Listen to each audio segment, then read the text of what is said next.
Sunday talk. Good. Okay, we can start. Hello, everyone. Here is Tamburi Mundi Sunday talk. Today, our guest is the big master Andrea Piccioni from Italy. Andrea, thanks for coming. Hello, welcome. Thank you. Thank you very much. Hi to everybody. It's always a pleasure talk a bit together and spend some time together. Great. And so we know us since many years ago, and we can talk about this later also. And we would start immediately now about you, because you are really, since many years, deep in the frame drum world, and between this also tamburello and all kind of frame drums. So can you explain us how you started and what was the fascinating point to choose this instrument? Well, back to the beginning of this path, I started to study percussion in a quite early age. But I start, playing everything in my house, drive my parents crazy, playing, with spoons and and nuts and whatever I had in my hand. And I always was really found and interested in music, especially in rhythm. Then I start at the age of 18, 19, something like that, to take my first drum lessons. And it was something completely different because at that time I grew up in Rome. And like every big city at that time, we had no idea about any kind of frame drums. We had no traditions in the families or also in the streets or in parties. You never seen somebody playing frame drums. So I start with the things that I had around me at that time. It was a congas. It was my first instrument, starting congas, so Latin percussion. And I remember my first teachers was a big influence for me because he forced me my first 3 months of practice. I didn't touch any instrument, only clave, these two small sticks. And he was pretending that I put my clave under my pillow on the night, just to, to be focused on that. So this was my first great lessons about how to practice, how to be devoted in whatever you do. And then many years later, well, not many years later, but something about 3, 4, 5 years later, and the idea of being a musician was so far in my head. I never think about this life. I had different projects at that time. Then one day I was in the university at that time, and I was studying Japanese, Japanese literature, art, and culture in the university. And I saw a concert of a small South Indian ensemble. And I never will forget, I took it one thing, that the drummer, they had 2 drummers, and one of these 2 drummers had these objects in his hands. You know this, of course. This is the kanjira, and I never heard something like this in my life. And it was a kind of shock for me to listen to this sound so deep, so strong, and he play incredible fast phrase with just one small things like this. So every time I went to play with somebody, it was, I had to put a lot of things in my car, and it was so complicated. And the guy with only this, he make crazy stuff. So this was my first view about the frame drums, and it was already a big impression. And a couple of days later, I saw another concert from the guy that becomes my first teacher, and he was playing the tamburello, darbuka and tamburello, and it was another shock for me. And then from that day, I remember that I starting to search.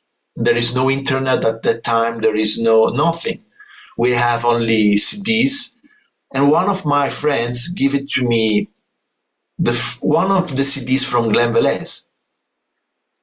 So the first time that I saw Glenn, it was just by ears. I didn't saw him. So I heard one of these CDs. I don't remember exactly, probably Hand Dance, one of those. And I listened for the first time the Rick and the big frame drum.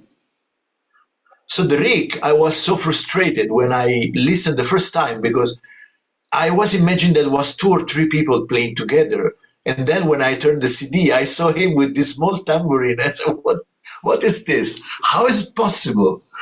But the real shock was when I heard for the first time the sound of the big frame drum, the one that he called the baron. So the bendir or the big frame drum. So that sound, it was something that I recognized inside me, inside my heart, inside my soul. And it was something, that really moved something inside me. And somebody inside me started to screaming, this is what I was looking for in my life. Then from that day, I stopped to play everything and I start my path searching for people that can teach me or give me information. And it's still, still working on this. A lot of passion inside, we can imagine, we can feel. But one question, why you started studying Japanese and why didn't you continue? That would be interesting for me because I also studied Oriental studies, and so we have maybe a kind of similar way, and we choose, or at least I choose the music, and I have the feeling maybe there was a reason why you started Japanese and why you or how you switched to the frame drum or to be a musician. This is something that it was always a big passion for me. I started practice martial arts when I was a kid, at the age of my son now. And so my first approach with the Japanese culture, it was by books, reading books, and get really interested by that culture. And also I discovered more deeper the culture, practice many years martial arts. I start with judo, and then I moved to Aikido, and I practiced Aikido for 15 years, something like that. And it was always a big passion for me. It was so natural go close to this culture because I was so interested in especially in the art. So the literature, the painting, the music, also the music is something really interesting for me. And when I went to the university, when I decided to go to the university, for me was kind of spontaneous, continue this path and go deeper because I want to know more about the history, the architecture, the literature, and the history in general. I have a big passion for history in general. I really like history of European, Oriental, and of course Asia. And I have to say that music was always, kind of environment on this. Music was always with me.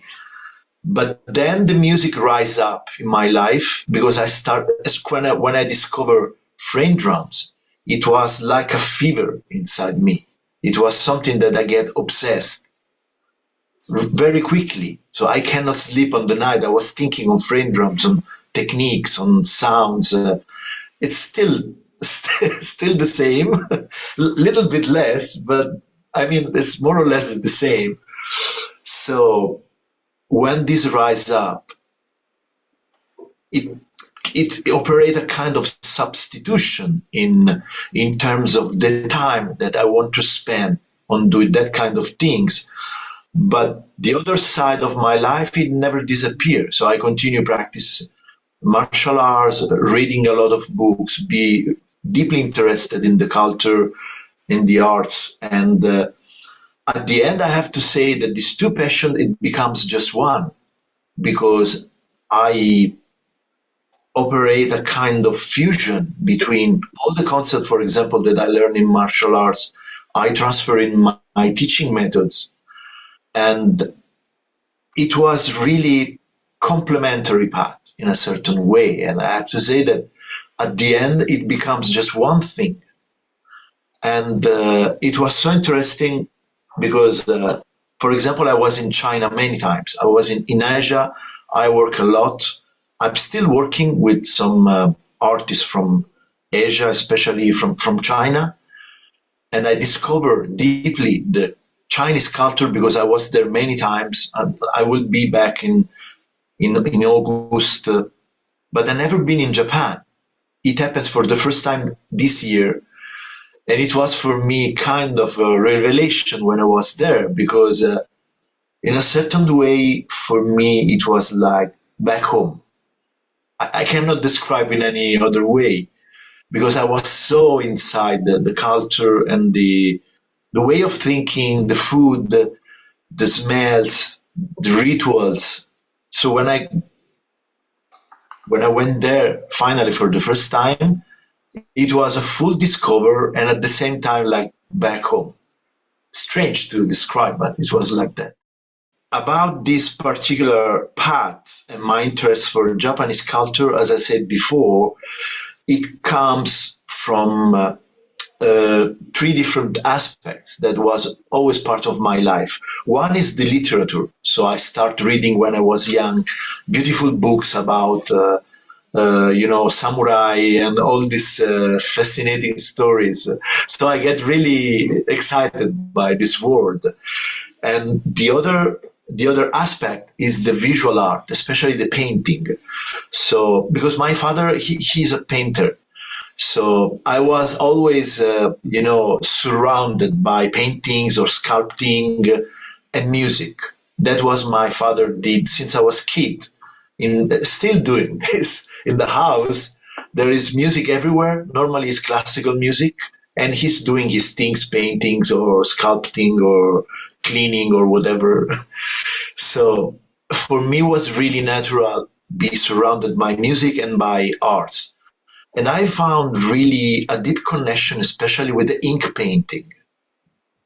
So the ink painting in Japanese and Chinese art was something that really catch me immediately. And I found the same also when I started studying the art from Middle East, Turkey, especially in the calligraphy. This was also another big connection for me. So then I start to practice judo for the first time at the age of 9 years old, 8, 9 years old, something like this. I did for some years, and then I discover the martial arts that I practice for the rest of my life. The name is Aikido, and Aikido it's a very different kind of concept of martial art because it's a completely peaceful and completely oriented not for the violence. It's a completely self-defense and is based on knowledge of the inner power of breathing first, mainly is the breathing exercise, balance, and the inner energy, and how to use this element to deactivate any kind of attack that you have. So it's a practical and at the same time is a very philosophical path. And for me, this path was so useful when I start to practice and go deeper on music, because the idea of making kind of movement without using, for example, the power of the body, the muscles, using articulation, and using this kind of inner energy to develop techniques, it was something that in martial art is used since centuries. And I realized that, well, if it works on martial arts, maybe it works much better in music. And it was like that for me. So all my students during the years, they do some kind of movements.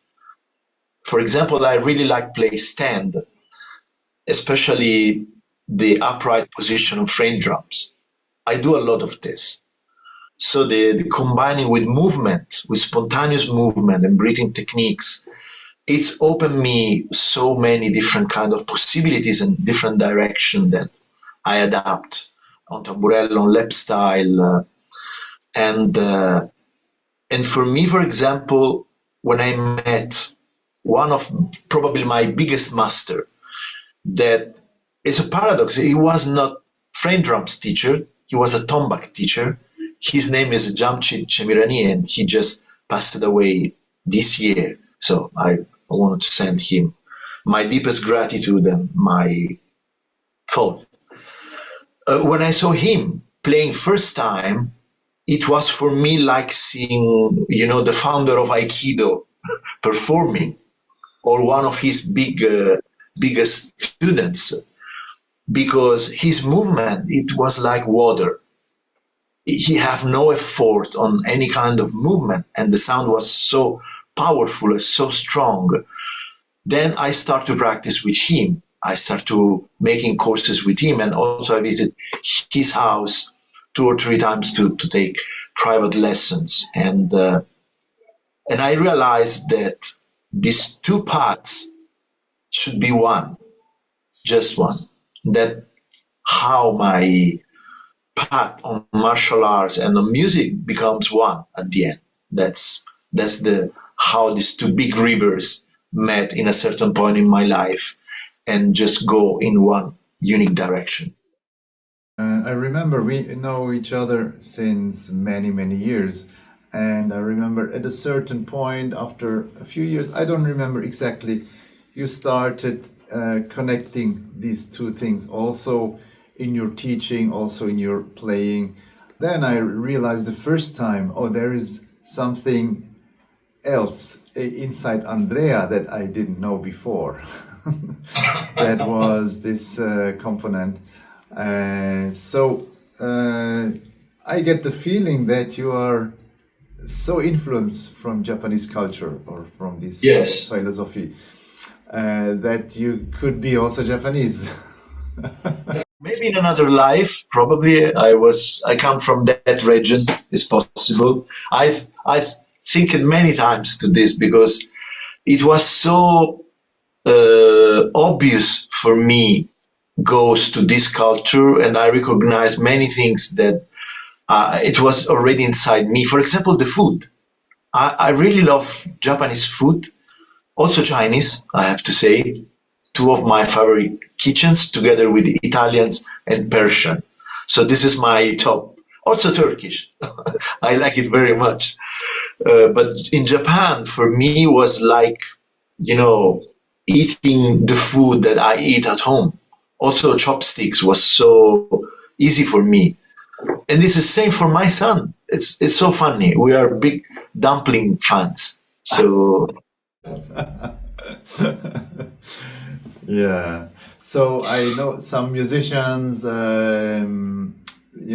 are fascinated like from Indian rhythms, this Indian music world, and they say, I want to go there 2 years and study and travel and go to masters to learn this. And so this did not happen in your case. So you did not decide to go to Japan and to go to monks or to any other spiritual. it's in my head. Yeah. It's in my head. I think to this many times. And maybe one day when my son is bigger enough and I have time, I should do once in my life. But also India was another big influence in my life, so big. I mean, if you play this kind of drums, it's something that you have to phase up in a certain point of your path because it starts from Glenn and he opened the door for this. And then also the interesting things is all of us find his own way to use this incredible word, rhythmical word that is without any doubt the deepest And any one of us, he create his own adaptation and his own method system. For example, I was, of course, so influenced by Glenn, but also your approach influenced me a lot. The way that you are using voice and steps and songs combined with Turkish rhythms, Turkish songs. It was something that we start, you know, it was part of our music when we was in the trio. Before Tamburi Mundi, we was Tamburo Mundi, and it start to put together this kind of things. It was like a game, but it works. It works musically. It works a lot when you teaching, when you have kind of relation, also especially with people that never practice this system. For example, I was in London Jazz Festival a couple of months ago for the Aga Khan Prize, and I was asked to have an open class for all the audience, and I have, I think, 300 people in the audience to supposed to do something, to practice something together. And I start to show them some easy shortcut to combine it with steps and with voice and with clapping. And it was so fun. I mean, we had a lot of fun and laughing with people for more than 2 hours. So it works. Wherever you put, in each way you use, if you find a way to use this as a tool to communicate, to share the rhythm, it goes so direct and so deep. Absolutely, totally. I agree. Do you remember when we did last summer the short tour in Sicily?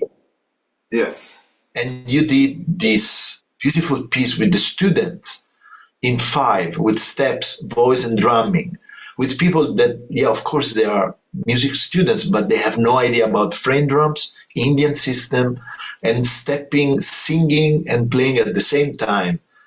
It's difficult. We know that. But they did in half an hour. So with the right guidance, step by step, without any stress, but enjoying. It's so powerful system, such a powerful system. Yeah. Sunday talk.